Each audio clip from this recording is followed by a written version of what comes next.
இதுவே ஒரு பண்பாட்டு படையெடுப்பு முறியடிப்பு என்பதற்கும், அதே நேரத்தில் எல்லாருக்கும் எல்லாம் என்பதுதான் திராவிட இயக்கத்தினுடைய கொள்கை. எனவே தான் எங்களை எதிர்த்தவர்களுக்கும் கூட நாங்கள் எதிரிகள் அல்ல, அவர்களுக்கும் கூட வழிவிடுவோம்.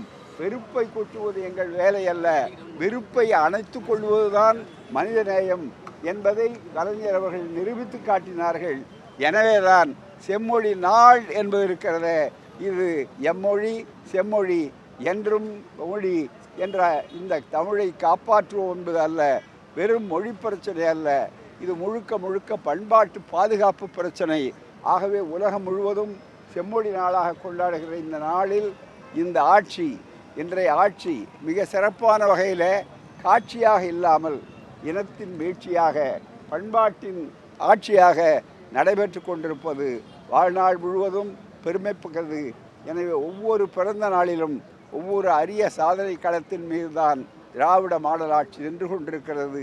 எனவேதான் இந்த ஆட்சியை வெல்லுவதற்கு இனிமேல் அவ்வளவு எளிதாக எத்தனை பட்டாளம் கூட்டி வந்தாலும், எத்தனை கூலிப்படைகளும் அடமானப் படைகளும் வந்தாலும் கூட நடக்காது என்பதுதான் இன்றைய நிலை.